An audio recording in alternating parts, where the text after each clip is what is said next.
സമുദായത്തിൻ്റെ ആരംഭം മുതൽ, അതായത് AD 345 നമ്മൾ കൊടുങ്ങല്ലൂർ വന്ന് ഇറങ്ങിയ കാലഘട്ടം മുതൽ നമ്മൾ വലിയ പ്രതിസന്ധികളെ അഭിമുഖീകരിച്ചാണ്, തരണം ചെയ്താണ് ഇന്ന് ഈ ആയിരിക്കുന്ന അവസ്ഥയിൽ നമ്മൾ എത്തിച്ചേർന്നത് തന്നെ. സഭയ്ക്കും അല്ല സമുദായത്തിനും അല്ലെ പള്ളിയിലും അല്ലെ പള്ളിയിലെ വൈദികനോടോ അല്ലെന്നുണ്ടെങ്കിൽ പിതാക്കന്മാരോടോ സമുദായ നേതാക്കന്മാരോടോ ചെറിയ ഒരു താല്പര്യക്കുറവും അനിഷ്ടവും ഉണ്ടാകുന്നതിൻ്റെ ഭാഗമായി അവർ ഒരു എഗ്നിസ്റ്റ് ആകുന്നു. കാരിത്താസ് ആശുപത്രി സമുദായ അംഗങ്ങൾക്ക് ജോലി കൊടുക്കുന്നതിൽ കാരിത്താസ് ആശുപത്രി അധികൃതർ ശരിയായ രീതിയിലുള്ള പ്രവർത്തനം നടത്തുന്നില്ല.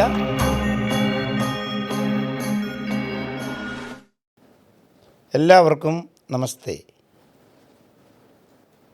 ഇന്നത്തെ ചർച്ചയിൽ പങ്കെടുക്കുന്നത് ജ്ഞാനായ കത്തോലിക്ക കോൺഗ്രസിൻ്റെ പ്രസിഡൻറ്റ് ശ്രീ ബാബു PA പറമ്പടത്തുമലയിലും ജനറൽ സെക്രട്ടറി ശ്രീ ബേബി മുളവേൽപ്പുറത്തുമാണ്. രണ്ടുപേരെയും ഏറെ സ്നേഹത്തോടുകൂടി സ്വാഗതം ചെയ്യുന്നു. നമസ്കാരം. ഈയിടെയായി നമ്മുടെ ജ്ഞാനായ സമുദായത്തെക്കുറിച്ച് സോഷ്യൽ മീഡിയയിലൂടെ ധാരാളം അപവാദ പ്രചരണങ്ങൾ നടന്നുകൊണ്ടിരിക്കുന്നു. ഇതിൻ്റെ സത്യാവസ്ഥ എന്താണെന്ന് ജനങ്ങളെ ബോധ്യപ്പെടുത്തുക എന്നുള്ളതാണ് ഈ ചർച്ചയിലൂടെ നമ്മൾ ലക്ഷ്യമിടുന്നത്.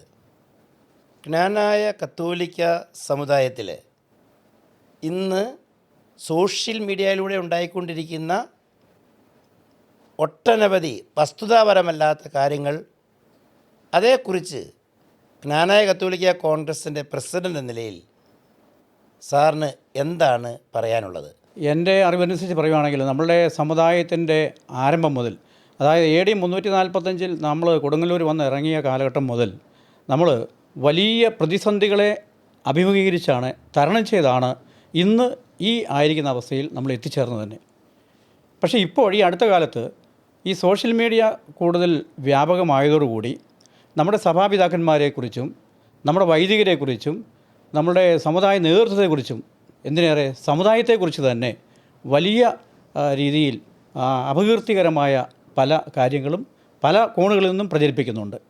ഇന്ന് പല സോഷ്യൽ മീഡിയകളും അവരുടെ റീച്ചിന് വേണ്ടി, അവരുടെ ആ ഒരു വളർച്ചയ്ക്ക് വേണ്ടി ഏറ്റവും ലോലമായ കാര്യങ്ങളെ ഏറ്റവും സങ്കീർണമാക്കി ജനങ്ങൾക്കൊരു വികാരം കൊള്ളത്തക്ക വിധത്തിൽ ഉപയോഗിക്കാൻ നമ്മുടെ സമുദായത്തെ ഉപയോഗിക്കുകയല്ലേ ചെയ്തുകൊണ്ടിരിക്കുന്നത്? തീർച്ചയായും അതിലൊരു സങ്കടകരമായ കാര്യം, ഈ സോഷ്യൽ മീഡിയ യൂട്യൂബർമാരെല്ലാം ഇത് അവരുടെ റീച്ചിന് വേണ്ടി ചെയ്യുന്നുവെങ്കിൽ പോലും ഇത് സമുദായ അംഗങ്ങളിൽ ചിലരാണ് ഇത്തരം കാര്യങ്ങളെല്ലാം അവരിൽ എത്തിച്ചു കൊടുക്കുന്നത് എന്നുള്ളത് വളരെ ദുഃഖകരമായ ഒരു കാര്യമാണ്. അത് എത്തിച്ചു കൊടുക്കുന്നത് എന്ന് പറയുമ്പോഴത്തേനും മിക്കപ്പോഴും തന്നെ ചെറിയ ചെറിയ കാര്യങ്ങളെ പർവ്വതീകരിച്ച് ഇത് ചില വ്യക്തികൾക്ക് സമുദായത്തിൻ്റെ ഉള്ളിൽ തന്നെ എന്തെങ്കിലും അവരുടേതായ എന്തെങ്കിലുമൊക്കെ ചെറിയ സ്വാർത്ഥ താല്പര്യങ്ങൾക്ക് വേണ്ടിയിട്ട് ചില മേഖലകളിൽ സമീപിക്കുമ്പോൾ ഒരുപക്ഷെ അത് നടക്കാതെ വരുന്ന സാഹചര്യമുണ്ട്. അപ്പോൾ അങ്ങനെ സഭയ്ക്കും അല്ല സമുദായത്തിനും അല്ലെ പള്ളിയിലും അല്ലെ പള്ളിയിലെ വൈദികനോടോ അല്ലെന്നുണ്ടെങ്കിൽ പിതാക്കന്മാരോടോ സമുദായ നേതാക്കന്മാരോടോ ചെറിയ ഒരു താല്പര്യക്കുറവും അനിഷ്ടവും ഉണ്ടാകുന്നതിൻ്റെ ഭാഗമായി അവർ ഒരു എഗ്നിസ്റ്റ് ആകുന്നു. അങ്ങനെയുള്ളവരുടെ ഒരു കൂട്ടം വിവിധ മേഖലകൾ ഉണ്ടാകുകയും അത്രക്കാർ ഇങ്ങനെയുള്ള കുഞ്ഞു കുഞ്ഞു കാര്യങ്ങൾ പബ്ലിക്കിലേക്ക് എയർ ചെയ്യപ്പെടുകയും ചെയ്യുന്നത് മൂലമാണ് സോഷ്യൽ മീഡിയ ഇത് ഏറ്റെടുക്കുന്നുള്ളതാണ് കത്തോലിക്ക കോൺഗ്രസിൻ്റെ ഒരു കാഴ്ചപ്പാട്. ചിലപ്പോഴൊക്കെ ചില പ്രശ്നങ്ങൾ, ചില കുറവുകൾ, ചില പരാജയങ്ങൾ, പോരായ്മകളൊക്കെ ചില ഭാഗത്തൊക്കെ ഉണ്ടായിട്ടുണ്ടാകാം. ആ കുറവുകളെല്ലാം മുതലെടുക്കാനല്ലേ ഈ സോഷ്യൽ മീഡിയകൾ പ്രയത്നിക്കുന്നത്.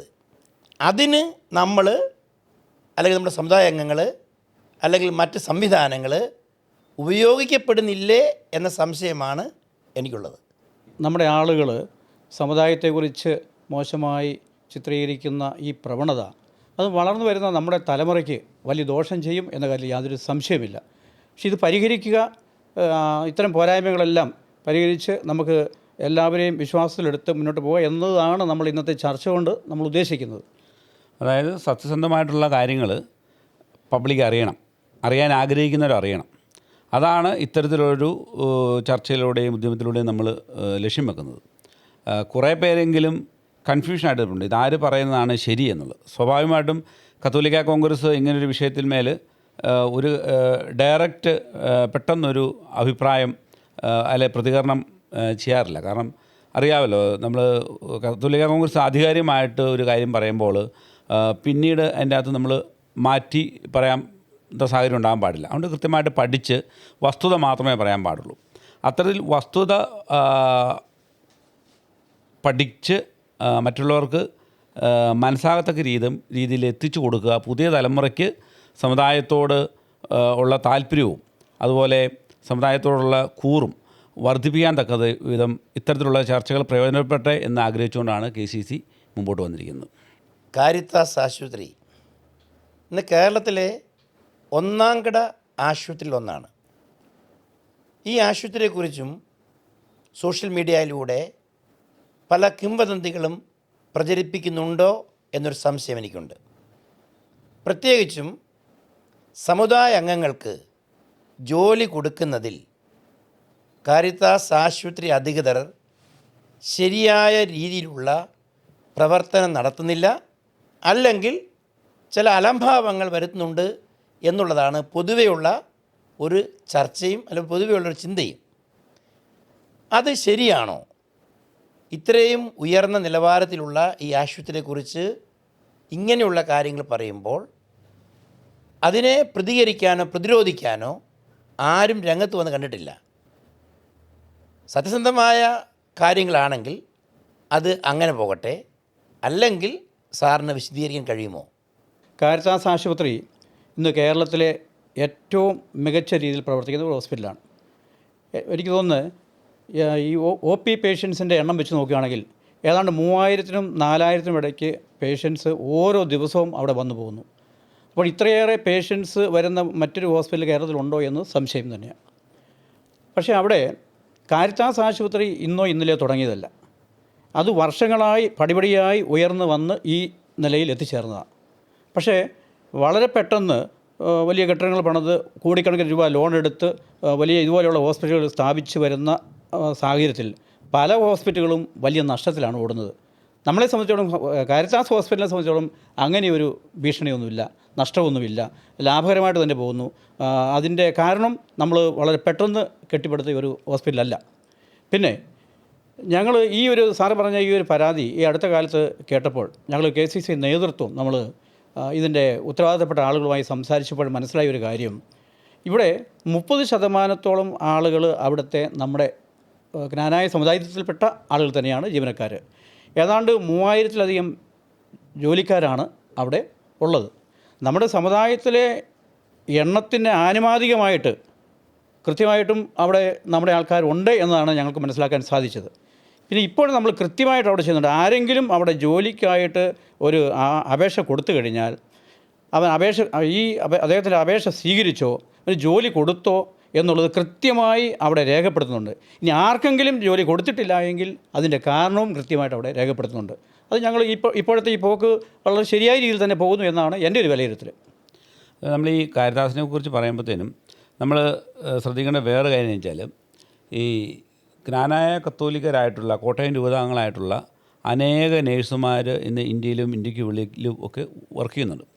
അപ്പോൾ ഇതിൻ്റെ എല്ലാം പശ്ചാത്തലം നമ്മൾ മനസ്സിലാക്കി കഴിഞ്ഞാൽ, ഒരു സമയത്ത് ജ്ഞാനായ സമുദായം ആണ് എന്നുള്ള പേരിൽ മാത്രം അഡ്മിഷൻ കിട്ടി പഠിച്ച ഒത്തിരി പേരുണ്ട്. ഇപ്പം എൻ്റെ പശ്ചാത്തലമൊക്കെ ഇത് മാറിപ്പോയി കഴിഞ്ഞു. എന്നിരുന്നാൽ പോലും ഇന്നുള്ള സീനിയേഴ്സായിട്ടുള്ള ഒത്തിരി നേഴ്സസ് അങ്ങനെയാണ്. കാരണം എൻ്റെ ഉദാഹരണം പറഞ്ഞാൽ എൻ്റെ വൈഫ് തന്നെ, അതുകൊണ്ടാണ് ഞാൻ ആധികാരികമായിട്ട് ഞാൻ പറയാൻ കാരണം, എന്നോട് പറഞ്ഞിട്ടുണ്ട്. അതായത് ഒരു ഘട്ടത്തിൽ അന്ന് പ്രീ ഡിഗ്രി കഴിഞ്ഞതിന് ശേഷം എങ്ങും തന്നെ അഡ്മിഷൻ കിട്ടുന്നില്ല. അപ്പം കോട്ടയം രൂപത അംഗം ആണ് എന്നുള്ള ഒരു ലെവലിൽ തന്നെ അന്നത്തെ കളപ്പുരേച്ചന് കൂടെ ഇടപെട്ട് സംസാരിച്ച് അതുപോലെ തന്നെ കാരിത്താസിൽ വന്ന് അത്തരത്തിലാണ് അന്നവിടെ അഡ്മിഷൻ കിട്ടുന്നത്. അന്നത്തെ സാമ്പത്തിക അവസ്ഥയും കാര്യങ്ങളൊക്കെ വളരെ മോശം പശ്ചാത്തലത്തിലാണ്. അങ്ങനെ നമ്മുടെ സമുദായ അംഗങ്ങൾ പഠിക്കാനുള്ള സാഹചര്യം ഉണ്ടാക്കുകയും പഠിക്കുകയും അത്തരത്തിൽ ജോലി ലഭ്യമാക്കുകയും ഒക്കെ ചെയ്ത വലിയൊരു സ്ഥാപനം. അതിനൊക്കെ വളരെ നന്ദിയോടെ സമുദായ അംഗങ്ങൾ കാണേണ്ട ഒരു സ്ഥാപനമാണ് കാരിത്താസ്. അപ്പോൾ ഈ ട്രീറ്റ്മെൻറ്റിനെ കുറിച്ച് ചെല്ലുമ്പോഴത്തേനും പലരും പറയാറുണ്ട് ഇവിടെ ഒരു സാമ്പത്തികത്തിൻ്റെ കാര്യത്തിൽ അല്ലെ ബില്ലിൻ്റെ കാര്യത്തിലൊക്കെ പരാതികൾ പറയാറുണ്ട്. പക്ഷേ എൻ്റെ ഒരു അനുഭവം അനുസരിച്ച് പലപ്പോഴും മറ്റുള്ള പ്രൈവറ്റ് ഹോസ്പിറ്റലുകളെ അപേക്ഷിച്ച് മുൻകാലങ്ങളിലും ഇപ്പോൾ റീസെൻ്റ്ലി ഹോസ്പിറ്റലിൽ പോകേണ്ട സാഹചര്യം ഉണ്ടായില്ല. എന്നാലും പൊതുവേ മറ്റു ഹോസ്പിറ്റലിനേക്കാൾ ബില്ലിങ്ങിലുമൊക്കെ കുറവാണെന്നുള്ളതാണ് ഞാൻ മനസ്സിലാക്കുന്നത്. അതുപോലെ സമുദായങ്ങൾക്ക് ഇടവക വികാരിയുടെ കത്തോ റെക്കമെൻഡോ ഉണ്ടെങ്കിൽ ബില്ലിൽ 10% ഓൾറെഡി ഡിസ്കൗണ്ട് കൊടുക്കുന്നുണ്ട്. അതുകൂടാതെ നമുക്ക് നമ്മുടെ ഒരു സ്ഥാപനം എന്നുള്ള നിലയിൽ കയറി ചെല്ലുവാനും അതുപോലെ വേണ്ട ലഭ്യമാക്കേണ്ട ട്രീറ്റ്മെൻറ്റ് ഇപ്പോൾ അടുത്ത കാലത്തൊക്കെ നമുക്കറിയാം. ഒത്തിരി പേര്, ഞാൻ പേരെടുത്ത് പറയുന്നില്ല, ഓരോ അപകടങ്ങളിലൂടെയൊക്കെ ചെല്ലുമ്പോഴത്തേനും നമ്മുടേതായ പരിഗണന 100% കാരിത്താസ് ഹോസ്പിറ്റലിൽ ലഭ്യമാകുന്നുണ്ട് എന്നുള്ളത് തന്നെയാണ് ഞാൻ മനസ്സിലാക്കുന്നത്. കേരളത്തിലുള്ള വിവിധ ജില്ലകളിലായിട്ടുള്ള അനേകർ വന്ന് കാരിത്താസിൽ നിന്ന് സേവനം ഏറ്റെടുത്തുകൊണ്ട് പോകുന്നു. അവർക്കൊക്കെ നല്ല റിസൾട്ടുമാണ്. അതുകൊണ്ട് തന്നെയാണ് കാരിത്താസ് ചെല്ലുമ്പോൾ ഒരിക്കലും അവിടെ ബെഡ് കിട്ടാറില്ല. മറ്റു പല ഹോസ്പിറ്റലിൽ ചെല്ലുന്ന പോലെയല്ല, ബെഡ് ഒരിക്കലും തന്നെ അവിടെ ഉണ്ടാകാറില്ല. അപ്പോൾ അത്തരത്തിൽ നല്ല നിലയിൽ പ്രവർത്തിച്ചു പോകുന്ന ഒരു സ്ഥാപനത്തിൻ്റെ ഗ്ലാമർ കുറയ്ക്കുന്നതിന് അല്ലെന്നുണ്ടെങ്കിൽ സമൂഹത്തിൽ അതിനെ ഇകഴ്ത്തി കാണിക്കുന്നതിനുള്ള ശ്രമം സമാന രീതിയിലുള്ള മേഖലയിലുള്ള മറ്റ് ആരോഗ്യ കേന്ദ്രങ്ങളിൽ ശ്രമിക്കുന്നുണ്ടോ എന്നുള്ളൊരു സംശയം സത്യം പറഞ്ഞു കഴിഞ്ഞാൽ സമുദായങ്ങളുടെ ഇടയിലുണ്ട്. വ്യക്തിപരമായി എനിക്കുമുണ്ട്, KCCക്കും ഉണ്ടെന്നുള്ളതാണ് ഞാൻ മനസ്സിലാക്കുന്നത്. അപ്പോൾ അവിടെ ജോലിക്ക് ആപ്ലിക്കേഷൻ കൊടുക്കുന്ന എല്ലാവരെയും അവിടെ എടുക്കണമെന്ന് നിർബന്ധമില്ല. അങ്ങനെ എടുക്കാൻ പറ്റത്തുമില്ല. കാരണം ക്വാളിറ്റി മെയിൻറ്റെയിൻ ചെയ്തു പോകുന്ന ഒരു ഹോസ്പിറ്റലാണ്. അപ്പോൾ അതുകൊണ്ട് അവർ ജീവനക്കാരുടെ ക്വാളിറ്റി അവരുടെ ഇത് നോക്കിയിട്ട് മാത്രമേ അവരെ പോസ്റ്റ് ചെയ്യാറുള്ളൂ. അപ്പോൾ പിന്നെ നേഴ്സിങ്ങിന് നമ്മുടെ ആൾക്കാർക്ക് എല്ലാ അഡ്മിഷൻ കിട്ടണമെന്ന് കിട്ടാത്തവരുണ്ട്, പരിഭവമുള്ളവരുണ്ട്. അത് കിട്ടത്തുമില്ല. ഇപ്പോഴത്തെ സർക്കാരിൻ്റെ നിയമം അനുസരിച്ച് മെറിറ്റ് അനുസരിച്ച് മാത്രമേ അവിടെ അഡ്മിഷൻ കിട്ടത്തുള്ളൂ. ഇങ്ങനെയുള്ള പല പോരായ്മകളും നമ്മൾ പുറമേ നോക്കുമ്പോഴുണ്ട്. പക്ഷേ നമ്മൾ കാര്യങ്ങൾ കൂടുതൽ പഠിച്ചു കഴിയുമ്പോഴാണ് അവിടെ കാര്യങ്ങൾ കൃത്യമായിട്ട് പോകുന്നു എന്നുള്ളത് നമുക്ക് മനസ്സിലാക്കാൻ പറ്റുന്നത്. അതുപോലെ ഈ അടുത്ത കാലത്ത് നമ്മൾ ചർച്ച ചെയ്തൊരു കാര്യമാണ്, അതായത് ഗ്യാപ്പ് ഉണ്ടെങ്കിൽ അവിടെ എടുക്കത്തില്ല. 6 മാസത്തിനുള്ളിൽ ഗ്യാപ്പ് ഉണ്ടെന്നുണ്ടെങ്കിൽ കാരിത്താസിൽ എടുക്കുന്നില്ല എന്നുള്ള, അത് കാരിത്താസിൻ്റെ മാത്രം റൂളല്ല. അതായത് റെപ്യൂട്ടേഷൻ NABH അംഗീകൃത ഹോസ്പിറ്റലാണത്. അപ്പോൾ അങ്ങനെ അത്തരത്തിൽ റെപ്യൂട്ടേഷൻ കീപ്പ് ചെയ്യുന്ന എല്ലാ ഹോസ്പിറ്റലിലും തന്നെ ഗ്യാപ്പ് ഉണ്ടെന്നുണ്ടെങ്കിൽ എടുക്കാറില്ല. പിന്നെ കാരിത്താസ് ചെയ്യുന്നത് അവിടെ ചെല്ലുമ്പോൾ 6 മാസത്തിനുള്ളിൽ ഗ്യാപ്പുള്ള പിള്ളേരെ ട്രെയിനിയായിട്ട് വെക്കുകയും ട്രെയിനിങ് തന്നെ ഞാൻ മനസ്സിലാക്കുന്നതനുസരിച്ച് 20 തൊട്ട് 22,000 രൂപ സാലറി വരെ കൊടുക്കുന്നുണ്ടെന്നാണ് ഞാൻ മനസ്സിലാക്കുന്നത്. ഞാനും ബാസാറൊക്കെ ഈ പറഞ്ഞ പോലെ കഴിഞ്ഞ ദിവസങ്ങളിൽ ചെറിയൊരു സംഭവം നടന്നതുമായിട്ട് ബന്ധപ്പെട്ട് അതിൻ്റെ സത്യാവസ്ഥ എന്താണെന്നുള്ളത് മനസ്സിലാക്കാനായിട്ട് ഞങ്ങളുടെ പോവുകയും നമ്മുടെ അവിടുത്തെ ഡയറക്ടർ അച്ഛനും അതുപോലെ ബാക്കിയുള്ള ഡയറക്ടേഴ്സും ഒക്കെ ഞങ്ങൾ ഇത് സംസാരിച്ചിരുന്നു. അപ്പോൾ അത്തരത്തിൽ ട്രെയിനായിട്ട് എടുക്കുമ്പോൾ പോലും 20 തൊട്ട് 22,000 രൂപ സാലറി വരെ കൊടുക്കുന്നതിനോടൊപ്പം തന്നെ 6 മാസത്തിന് ശേഷം നേഴ്സായിട്ട് തന്നെ അപ്പോയിൻമെൻറ്റ് കൊടുക്കാറാണ് ഇപ്പം നിലവിൽ അവിടെ ചെയ്യുന്നത്. അപ്പോൾ ഇത്തരത്തിലുള്ള കാര്യങ്ങളാണ് വസ്തുതാപരമായിട്ടുള്ള കാര്യങ്ങൾ. പിന്നെ ബാക്കി പ്രചരിപ്പിക്കുന്നതൊക്കെ തന്നെ എനിക്ക് തോന്നുന്ന ഒരു കുഞ്ഞു കാര്യങ്ങൾ വന്നാൽ പോലും പെട്ടെന്ന് അതിനെ വേറെ തരത്തിൽ ഏറ്റെടുത്ത് സമൂഹത്തിൽ അങ്ങനെ ഹോസ്പിറ്റലിനെ അല്ല ഒരു വ്യക്തികളെ പോലും ഇല്ലായ്മത്തക്ക രീതിയിലേക്ക് ചർച്ച കൊണ്ടുപോകാമെന്നുള്ളത് ഇപ്പോഴത്തെ ഒരു സാമൂഹിക പശ്ചാത്തലത്തിൻ്റെ ഒരു സാഹചര്യം കൊണ്ടാണെന്ന് നമ്മൾ തോന്നുന്നു. കാരിത്താസിൻ്റെ വളർച്ചയിൽ അസൂയാലുക്കളുണ്ട് എന്നുള്ള കാര്യം സംശയമില്ല. അതാണല്ലോ ഈ അടുത്ത കാലത്ത് സോഷ്യൽ മീഡിയയിലൂടെ നിസ്സാര കാര്യങ്ങൾക്ക് പോലും കാരിത്താസിനെ അപഹാസ്യപ്പെടുത്തുന്ന രൂപത്തിലുള്ള മെസ്സേജുകൾ വിടുന്നത്. തീർച്ചയായിട്ടും അത് അങ്ങനെ തന്നെയായിരിക്കാനാണ് സാധ്യത. ലോകത്ത് എവിടെയുമുള്ള ജ്ഞാനായ കത്തോലിക്കരുടെ മേൽ കോട്ടയം അതിരൂപത അധ്യക്ഷൻ അദ്ദേഹത്തിന് അജപാലന അധികാരമുണ്ട് എന്ന് ഒരു വാദഗതിയുണ്ട്. അത് ശരിയാണോ? സാറിൻ്റെ അഭിപ്രായം ഒന്ന് വ്യക്തമാക്കുക. ലോകത്തെല്ലായിടത്തും നമ്മുടെ മെത്രാന് ജ്ഞാനായക്കരുടെ മേൽ അജപാലന അധികാരം ഉണ്ട് എന്ന് പറഞ്ഞാൽ തീർച്ചയായിട്ടും നമുക്ക് വളരെ സന്തോഷമുള്ള കാര്യമാണ്. പക്ഷേ പ്രാക്ടിക്കലായിട്ട് ഇപ്പോൾ നിലവിലില്ല എന്നാണ് എനിക്കറിയാൻ സാധിച്ചത്. നമുക്ക് ഇന്ത്യയിൽ എല്ലായിടത്തും അജപാലന അധികാരമുണ്ട്. പക്ഷേ വിദേശ രാജ്യങ്ങളിൽ നമ്മുടെ മെത്രാന് ജ്ഞാനായക്കരുടെ മേൽ അജപാലന അധികാരം ലഭ്യമാക്കണം എന്ന ഉദ്ദേശത്തോടു കൂടിയാണല്ലോ നമ്മൾ ലോകത്തെല്ലായിടത്തുമുള്ള ജ്ഞാനായക്കാരുടെ ഒപ്പ് സമാഹരിച്ച് ഈ അടുത്ത കാലത്ത് റോമിൽ കൊണ്ട് സമർപ്പിച്ചത്. തീർച്ചയായും റോമിൽ നിന്ന് വളരെ നല്ല പോസിറ്റീവായിട്ടുള്ള ഒരു അനുഭവമാണ് നമുക്ക് ഉള്ളത്. നമ്മൾ താമസിക്കാതെ ഇത്തരം നടപടികൾ റോമിൽ നിന്നുണ്ടാകുമെന്നാണ് നമ്മൾ പ്രതീക്ഷിക്കുന്നത്. പക്ഷേ നിലവിൽ നമ്മുടെ മെത്രാന് ഇന്ത്യയിൽ മാത്രമേ ഉള്ളൂ എന്നാണ് എനിക്കറിയാൻ സാധിച്ചത്. അപ്പോൾ സംശയം, ഈ അജപാലിന് അധികാരം നമ്മുടെ മെത്രാപ്പോലിത്തായ്ക്ക് ലോകത്തുള്ള എല്ലാ ജ്ഞാനായക്കാരുടെ മേലും ഇല്ലാത്ത സാഹചര്യത്തിൽ പകരം മറ്റെന്തെങ്കിലും ക്രമീകരണം ഉണ്ടാക്കിയിട്ടുണ്ടോ? അത് ചോദിക്കുന്നതിൻ്റെ കാരണം ഇതാണ്. പല സ്ഥലങ്ങളിലും ജ്ഞാനായക്കാരായിട്ടുള്ളവർ ഒരുമിച്ച് കൂടുകയും അവർക്കവിടെ അച്ഛന്മാരുടെ നേതൃത്വത്തിലൊക്കെ ശുശ്രൂഷ ലഭിക്കുന്നതായിട്ട് അറിയുന്നുണ്ട്. അതിനെക്കുറിച്ചുള്ളൊരു വിശദീകരണം കിട്ടിയാൽ നന്നായിരിക്കും. അല്ല, അതാണ് വളരെ കൃത്യമായിട്ട് പറഞ്ഞു കഴിഞ്ഞാൽ നമ്മൾ അറിയാലോ, നമുക്ക് ഏവർക്കും അറിയാവുന്ന പോലെ തന്നെ കോട്ടയം രൂപത എന്ന് പറയുന്നത് സീറോ മലബാറിൻ്റെ ഭാഗമാണ്. നമ്മളാണ് സീറോ മലബാർ. അപ്പോൾ അങ്ങനെ സീറോ മലബാറിന് അമേരിക്കയിലും UK-യിലുമൊക്കെ മിഷൻ അനുവദിച്ചു കൊടുത്തിട്ടുണ്ട്. സീറോ മലബാർ മിഷൻ അനുവദിച്ചു കൊടുത്തിട്ടുണ്ട്. അവിടെ സീറോ മലബാർ രൂപതകളുണ്ട്. അതിൻ്റെ കീഴിൽ നമുക്ക് സീറോ ഉദാഹരണം ചിക്കാഗോ രൂപതയിൽ നമുക്ക് ക്നാനായ മിഷൻ അനുവദിച്ച് തന്നിട്ടുണ്ട്.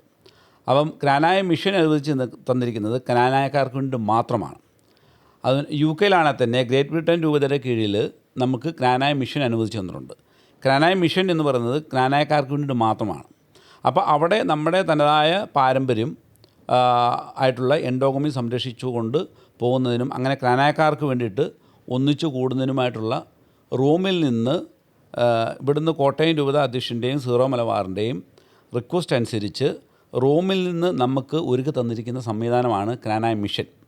അതിൽ പങ്കാളികളാകുന്നതിലൂടെ, അതിൽ അംഗമാകുന്നതിലൂടെ നമ്മൾ മിഷനിലൂടെ, അതായത് ഇപ്പോൾ ഇവിടെ പറഞ്ഞ പോലെ നേരിട്ട് കോട്ടയം രൂപത അധ്യക്ഷന് അവിടെ അജപാലന അധികാരം ഇല്ല എങ്കിൽ പോലും മിഷനിൽ അംഗമാകുന്ന ക്നാനായക്കാരുടെ മേൽ അവരെ സന്ദർശിക്കുന്നതിനും അവർക്ക് വേണ്ട ആത്മീയ ശുശ്രൂഷകൾക്കുള്ള ഗൈഡൻസൊക്കെ കൊടുക്കുന്നതിനുമുള്ള അധികാരം റോമിൽ നിന്ന് കൊടുക്കുന്നുണ്ട്. ഇതേ അവസ്ഥ തന്നെയായിരുന്നു 1911 വരെ നമുക്ക് കേരളത്തിലുണ്ടായിരുന്നത്. ഇതേ അവസ്ഥ തന്നെയായിരുന്നു പിന്നീട് മലബാറിലുണ്ടായിരുന്നതും ബാംഗ്ലൂരുണ്ടായിരുന്നതും. ഇപ്പോഴാണ് നമുക്ക് ഇന്ത്യയിൽ എല്ലാ മേഖലയിലും നമുക്ക് കിട്ടിയിരിക്കുന്നത്, ഡൽഹി ഉൾപ്പെടെ കിട്ടിയിരിക്കുന്നത്. അപ്പോൾ ഇനി അടുത്ത കോട്ടയം രൂപതയ്ക്ക് അതിൻ്റെ അജപാലന അധികാരം ഒക്കെ ഇന്ത്യക്ക് വെളിയിലേക്ക് ആകുന്ന സാഹചര്യം വരെ ഈ ക്നാനായ മിഷനിലൂടെ ക്നാനായ സമുദായത്തിൻ്റെ വളർച്ച ഉറപ്പാക്കണം, അത് പ്രയോജനപ്പെടുത്തണം. അതാണ് കോട്ടയം രൂപത ആഗ്രഹിക്കുന്നതും കോട്ടയം രൂപതയോടൊപ്പം KCC ആഗ്രഹിക്കുന്നതും. അതിനായിട്ടാണ് റോമിൽ നിന്ന് നമുക്ക് അത്തരത്തിലുള്ള സംവിധാനം ഒരുക്കി തന്നിരിക്കുന്നത്.